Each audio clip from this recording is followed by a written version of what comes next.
After World War II, right after Japan bombed Pearl Harbor, the following day, they bombed the Philippines. And so the first Filipino infantry, they call it California Zone because they were formed in California. So you have the first Filipino infantry, the second Filipino infantry, and you have what they call the Bahala group, which is the first special, as they call it. And these people were formed, I think they trained, if I can remember close, they were trained in Camp Roberts, Camp Hunter Leggett, and Camp Cook. Mm-hmm. And some of them were in Fort Ord. And that's usually where they took their basic training. But they call it this California Zone because that was formed in California. But mainly Hunter Leggett, Camp Cook, Camp Roberts. And I think one now is Van Morbid. But what they did is like, since the blade was very, very important, they everyone in the first Filipino infantry and the second Filipino infantry and the first reconnaissance was trained in the use of the bolo, and that became their favorite weapon. And they always received bolo instruction, or whether you want to call it a screamer, you want to call it an arnett, you want to call it, but it was bolo training that everyone would receive, whether in the first Filipino infantry or second Filipino infantry. My uncle. From 1942, I was in the military service from 1942 to 46, and he was one of, along with Captain Ledesma, they were the ones that trained other cavalry to teach the bolo fighting. This is a kind of a rare picture of him, and this is again receiving first Filipino infantry receiving instruction in bolo fighting, and then of course they were shipped to, to the many of them were shipped to Australia. And those are the people, what they call the first reconnaissance battalion, and that's like Manoleo, Bahala group. That was that group, and of course the first regiment, the Lagang Una, right? Mm-hmm. That was the first regiment. Of course, Salong first is the second regiment, and then from these two, they took people in the first reconnaissance battalion. This is just the shoulder patch of the first Filipino infantry, and if you look closely, the 3 stars are from the 3 major islands. The Luzon, the Visayas, and Mindanao. And for the shield here, they took the Moro Chris, and they took a Igorot shield. These are the 2 most predominant warlock tribes in the Philippines, so they used the symbol of those 2 groups to put. Laginuno means always first. Yes. And this is just most of them were trained, and the legacy now goes on to what they call the first Filipino Marine Corps. They're now using it in the tent because if you look closely, the grass is pretty high, and you cannot shoot position-wise over there because the grass is so high. Therefore, you either might take an MP5 or it could be an M15 or 16, but a lot of the play is in close quarter. The Tuan guy, he's training him now. This is a picture of here when he trained more than 5,000 U.S. Marines in the Philippines for that is joint amazing. military exercise, martial art exercise, and he was the one that taught him. And they use the Pikiti Tertia system in that method. That's a picture of Tuan Gahi. This is a kind of an interesting part. This is passing. This is the guerrillas during that time. They were called Alamo Scouts. Was one group, and the other one was, of course, Filipino Scouts. But what they did was they show them by their praise. You can tell that this guy here is using a Zanzibar, so he's more what I, as this guy is using a Talibong, so he must be from Panay. Wow. However, it could be a guy fooling us, but exactly. At that picture. But that is a typical bolo from Panay. It's called a Talibong, and he's using the Zanzibar. If you look closely, you have to see the dip over here. So he has to be from Samar, and these people are just looking on the guerrilla tactics. This is kind of an interesting thing. I thought it was kind of to see it. See, I'm going to read this to you. Say, the world has taken great strides in the recent years in the mechanics of killing men.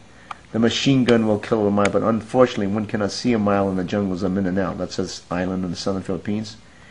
And on a crowded, twisted jungle trail, the Chris of the Moros still remain potent weapons, sufficient and deadly for all practical purpose. In fact, for close hand-to-hand work, the wavy-edged Chris produces a wound that never heals and is one of the most terrible weapons to be evolved by man. The Moros have had centuries of practice with the Chris. They become quite proficient, and with the Chris they can sever a man in 2 with a blow. incredible it may seem, they can also, with one blow of the Chris, cut through the chill steel barrel of a Springfield rifle. That's just fun to show you that the Chris. But I think it could be the Barong, it could be a Sure. Talibong, it could be anything, but it just goes to show you. Now, this one was even written before. And who wrote this, Guro? This is called the Men in Sun Helmets. But this is even before World War II. This I kept on because I thought it was always interesting. It says certain tribes in the South Pacific, the Philippines, for example, have developed their own system of jiu-jitsu, which they developed over the years with no outside help. Goodbye. Take care, Dory. Good night, Dory. There are, after all, only a certain number of things that can be done with the human body in combat, and many people have cataloged them independently. You know, see what they're trying to say is that a completely natural form of self-defense is proven by the fact that systems strikingly similar to jiu-jitsu have been evolved in various unrelated societies in the world. Trappers in the Canadian North Woods living in virtually total isolation have developed techniques of fighting that have their identical counterpart in jiu-jitsu, and that's why it comes when it says certain tribes in the South Pacific, the Philippines, for example, have their own system of jiu-jitsu which they have developed over the years with no outside help. There are, after all, only certain numbers of things that can be done with the human body. This is kind of shows a picture of when they were. This is Los Banos. Sure. If you're in the paratroopers, they have a drop zone named after this. And this is the American, telling about the American soldiers. And this is supposedly taken, I believe, in 1945. Filipino guerrillas in the liberation of Los Banos. That was a prison camp, and it was also. This is kind of an interesting thing. That's why I hope they do a good job in that big raid, because that's when they raided the Cabanatuan prison camp. Cabanatuan prison, yeah. This is spectacular. You know,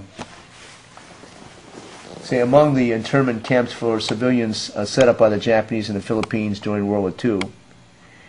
It was 1 year little town of Los Banos. When I was 101st Airborne Division, we have a drop zone named after Los Banos. Wow. 42 miles southeast of Manila.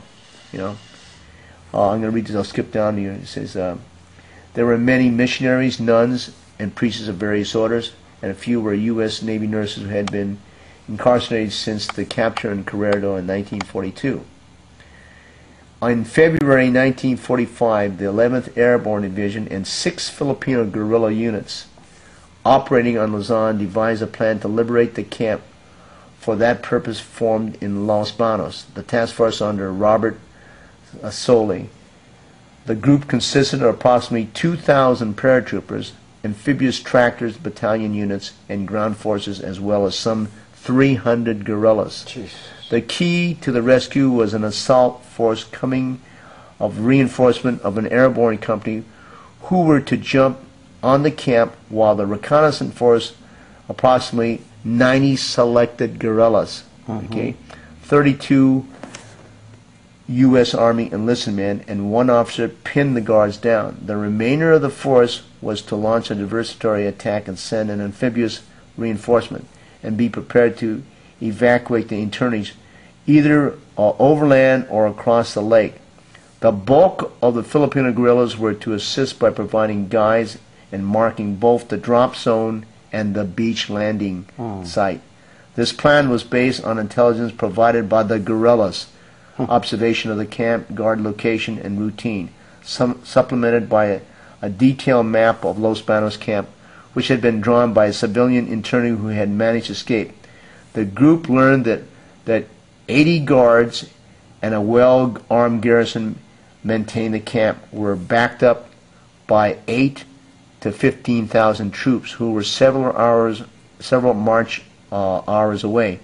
Using this information, the reconnaissance force was directed to approach the area by way of Manila and whatever that name of the city is, right? Under the cover of darkness on 22 February in preparation of attack on 23 February.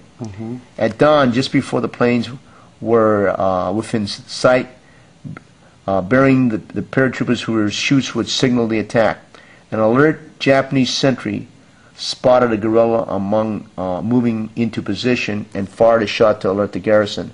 The attack was forced into motion as the guerrilla wielded a bolo knife, quickly silenced the guard while the others in the reconnaissance force kill most of the sentries who remain. By the time the airborne company could join the assault, most of the guards had either been killed or driven from their posts. See? When the remainder of the parent airborne battalion pack howitzers arrived by amphibious tractors, and the remaining pillboxes were taken, and the force turned in its attention to the sole reason for the entire mission. The liberation of 2,147 internees was from almost certain death. That's how many people they rescued. By 1:30 p.m. that day, the last internee, the paratroopers, the guerrillas, had been evacuated from the Los Banos. Casualties consisted of 3 guerrillas killed, 6 wounded, 2 U.S. Army paratroopers killed, and 4 wounded. Apparently, the entire Japanese garrison was killed. Okay. See, clearly shown in the painting is a guerrilla armed with a bolo knife, devastating a Japanese sentry of his rifle, crouching behind the foliage and clutching the U.S. 30 caliber M1903 Sentry rifles are the other members of the force waiting to assist the 11th Airborne landing in the front of the camp. That is awesome.